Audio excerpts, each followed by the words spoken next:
No nos trates, Señor, como merecen nuestros pecados. Esta segunda semana de Cuaresma seguimos preparándonos en este camino para llegar a la resurrección con Cristo. La semana pasada fue una semana de examen y las lecturas de hoy nos ayudan a continuar en este contexto. Hoy nos presentan estos, por decir así, dos extremos, dos contrastes entre la forma de actuar de Dios y la nuestra. Son reflexiones que nos da la palabra de Dios que nos pueden ayudar en este camino de conversión, todos llamados a vivir más de acuerdo a lo que Dios espera de nosotros. En la primera lectura tomada del profeta Daniel, nos dice, por un lado, la grandeza de Dios.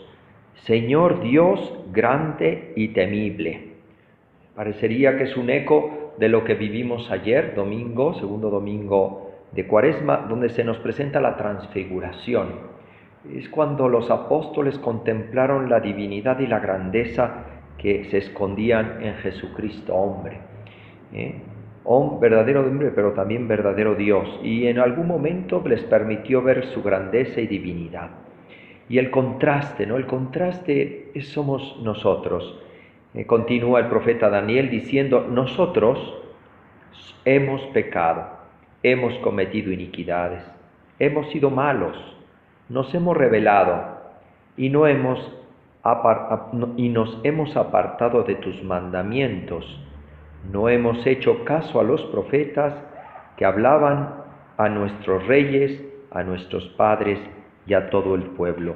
Y ahí está el otro contraste, entonces la grandeza, la bondad, la omnipotencia de Dios y el misterio de iniquidad que nos acompaña a todos los hombres, que es el misterio del pecado. Cómo nos hemos ido a veces, y no se trata de pensar en ayer, en el último año, es pensar en nuestras vidas. Cómo a lo largo de nuestra vida, desde pequeños hasta el de ayer, ciertamente, pues algunos momentos más, algunos momentos menos, con la ayuda de Dios, nos ha acompañado el misterio del pecado. Y ese misterio del pecado hoy no se trata a lo mejor de buscar este o aquel pecado, sino la toma de conciencia de que somos pecadores, el misterio de iniquidad que acompaña al hombre. Pero que no estamos solos, tenemos este Dios grande y terrible, grande y temible, infinitamente poderoso, y como nos lo presenta después, lleno de misericordia. Continúa el profeta Daniel, tuya es la justicia y nuestra la vergüenza, porque hemos pecado contra ti. Tuya es la misericordia y el perdón. Ahí está ese contraste, pero es un contraste que si se vive desde la fe, desde nuestra fe católica, es un misterio grande y maravilloso, porque es descubrir el amor infinito que Dios nos tiene contra nuestra pequeñez. Y entonces aquí surge espontánea la pregunta, ¿por qué me ama tanto Dios? Y eso es lo maravilloso.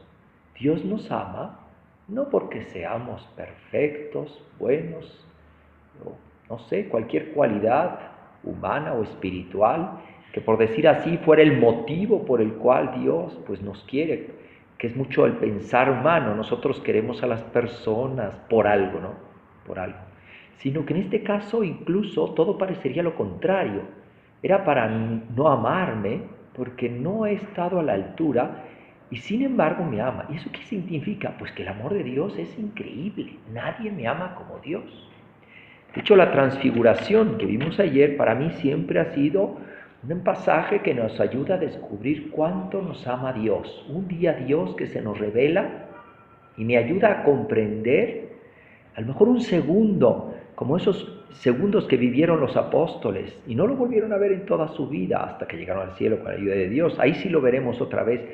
Pero son esos ratitos de cielo que Dios ha permitido para que descubrimos cuánto me ama Dios y que me impresiona más al ver mi iniquidad. O sea, no hay ningún motivo por el cual, y sin embargo me ama. Y no solo me ama con locura, porque justamente necesito un Redentor y Él se hace hombre para redimirme. el contraste. La liturgia de hoy es un contraste. Mi pequeñez, su grandeza. Mi mezquindad contra su generosidad, contra su amor. Y eso lo vemos en el Evangelio y en el Salmo. Le suplicamos al Señor en el Salmo, no nos trates como merecen nuestros pecados. Y es verdad, no nos trata como lo merecemos. Y entonces ahí vemos cómo el amor de Dios es generoso. Es lento a la cólera, dice, y generoso para perdonar. Y entonces el Evangelio se entiende, porque el Evangelio nos invita a imitarlo. Es real, somos dos realidades totalmente distintas, la grandeza, la pureza, el amor de Dios. Nosotros, misterio de iniquidad, donde a lo mejor no mencionemos pecados específicos, pero están ahí las pasiones, somos un puñado de pasiones, está la soberbia, la avaricia, la ira, ¿no? La envidia, y luego pues la sensualidad, que es la lujuria, la gula, la pereza, o sea, ahí están y ahí nos manipulan y nos hacen dar cuenta que somos pequeños. Pero la grandeza de Dios es muy grande, es maravillosa. Y entonces hoy Jesús en el Evangelio nos invita a imitar a Dios. Dice, sean misericordiosos como su Padre es misericordioso. Y aquí es cuando a veces nosotros tenemos que aprender del corazón de Cristo, porque encontramos a nuestro alrededor personas como nosotros, pues llenas de defectos, normal. ¿Y cuándo tenemos que aprender a convivir con las personas que tienen defectos y a verlas como Dios las ve, con misericordia? Y entonces nos invita, no juzguen y no serán juzgados, no condenen, no serán condenados, perdonen y serán perdonados, den y se les dará, la medida con que midan serán medidos. Entonces justo hoy la liturgia nos invita a elevarnos.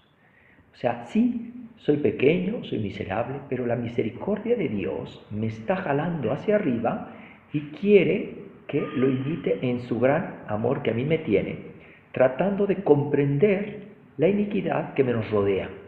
Y entonces tratar de ser misericordiosos, que no es indiferencia, decir, bueno, pues si él peca, no, sino que realmente como Cristo amamos y queremos redimir ese pecado, oramos por los que nos rodean, etc.